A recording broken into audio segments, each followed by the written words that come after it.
अभी मैं आपके सामने जिस टॉपिक के ऊपर बात करने वाला हूँ उसका नाम है नोटपैड। तो चलिए मैं पहले नोटपैड ओपन करता हूँ। नोटपैड ओपन करने के लिए विंडो बटन के साथ आर प्रेस करते हैं और देखिए यहाँ पे नोटपैड लिखेंगे और इंटर करते ही नोटपैड ओपन हो जाता है।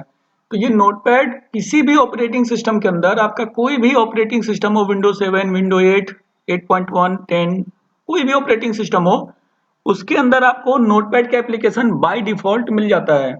मतलब इसको आपको अलग से इंस्टॉल करने की जरूरत नहीं है। ऑपरेटिंग सिस्टम के साथ ये नोटपैड का छोटा सा एप्लीकेशन है, ये आपको बाय डिफॉल्ट मिल जाता है। तो ये नोटपैड को टेक्स्ट एडिटर भी कहते हैं। नोटपैड को टेक्स्ट एडिटर इसलिए कहते हैं क्योंकि इसके अंदर जनरली लिखने का काम किया जाता है और लिखे हुए को हटा के फिर से लिखते हैं। जैसे यहाँ देखिए, मैंने यहाँ पर लिखा जनक सुपर मार्केट और गोपालगंज।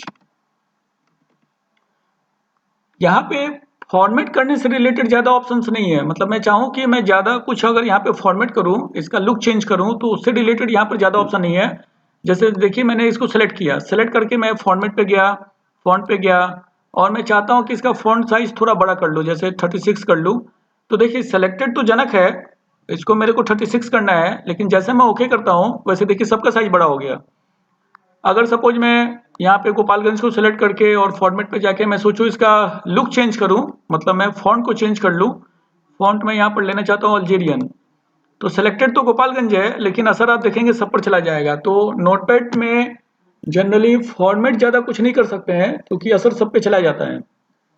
तो नोटपैड को टेक्स्ट एडिटर कहा जाता है, इससे इस पे लिखने से रिलेटेड सारे कार्य को किए जाते हैं।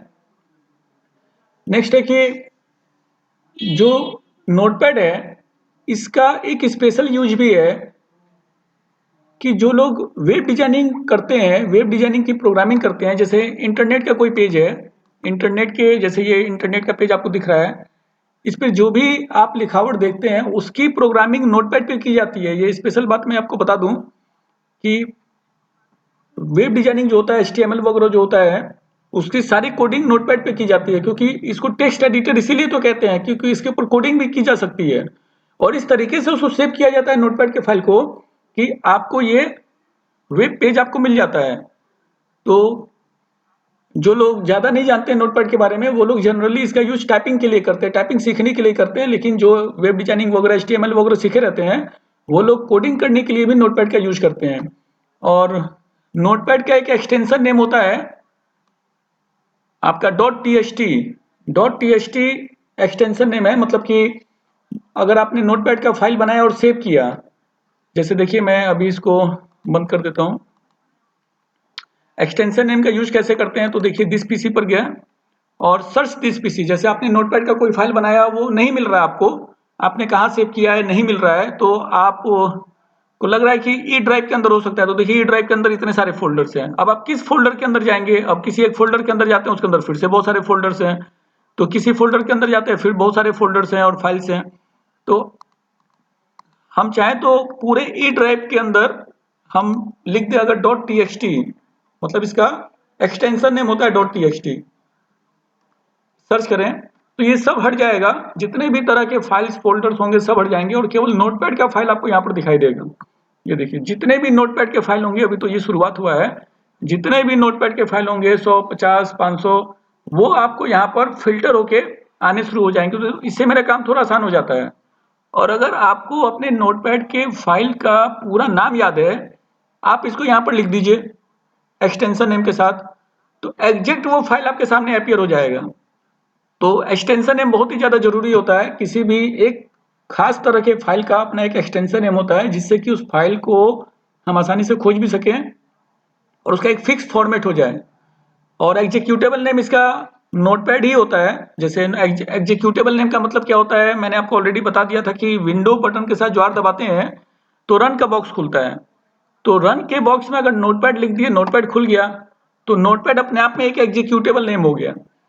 तो एग्जीक्यूटेबल नेम से क्या होता है कि हम रन के बॉक्स में जो नाम डालें और वो अपने एप्लीकेशन को खोल दे, तो उसी नाम को बोलते हैं एग्जीक्यूटेबल नेम। तो चलिए फिर से मैं यहाँ पर नोटपैड खोलता हूँ और कुछ यहाँ पे टाइप करता हूँ।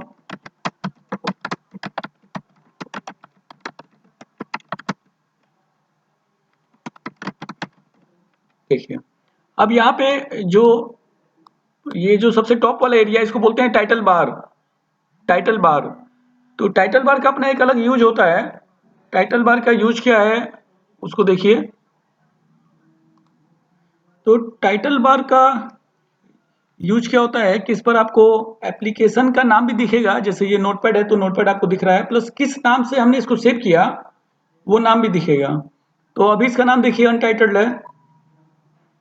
तो अगर मैं इसको सेव करूं, जैसे मैं फाइल पर गया, फाइल पर जाकर सेव पर गया और डेस्कटॉप पे, सपोज मैं इसको डेस्कटॉप पे सेव करता हूं, डेस्कटॉप पे जाके और सपोज मैंने इसका नाम दे दिया जनक वन दे दिया और सेव कर दिया। तो ये देखिए आपको यहाँ पर जनक वन नाम दिखने लगा। ये जनक वन नाम से आपका यहाँ पर सेव हो गया और आपको यहाँ पर नाम दिखने लगा। तो किसी भी एप्लीकेशन में जो भी टाइटल बार होता है उस पर दो चीजें दिखती हैं जनरली, आपने किस नाम से उसको सेव किया है प्लस एप्लीकेशन का नाम क्या है।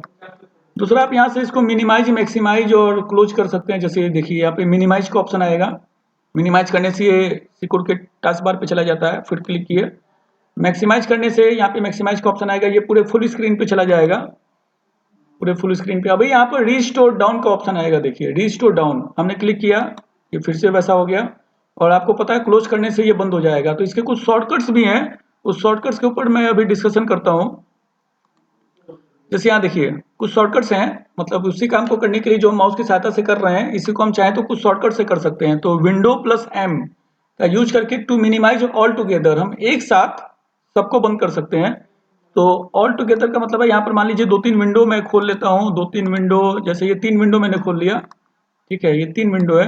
तो अगर यहाँ पे विंडो बटन के साथ मैं एम प्रेस कर दूं तो सारे के सारे मिनिमाइज हो जाएंगे एक साथ, विंडो के साथ एम, ये देखिए तीनों मिनिमाइज हो गया। और अगर इसको मैक्सिमाइज करना हो तो शिफ्ट विंडो और एम, ये देखिए तीनों एक साथ ओपन हो गया। तो यहाँ पे जो शॉर्टकट्स है, विंडो प्लस एम का यूज करके हम सबको एक साथ मिनिमाइज कर सकते हैं।